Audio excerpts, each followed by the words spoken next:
Paglagay ng sinulid sa sewing machine.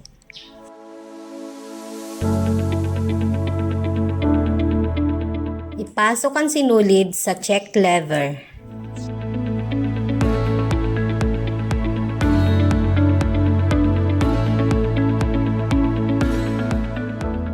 Idaan ang sinulid sa thread eyelet.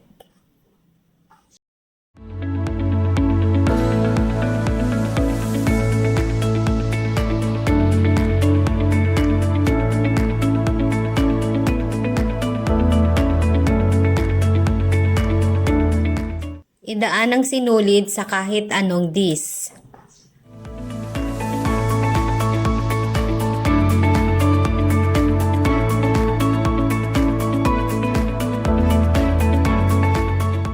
Gumamit ng metal string para ilusot sa needle bar ang sinulid papunta sa needle na nasa ilalim.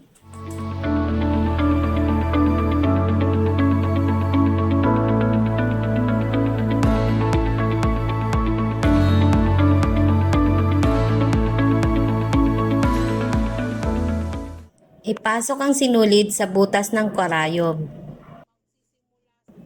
Magsisimula sa kaliwa papuntang kanan.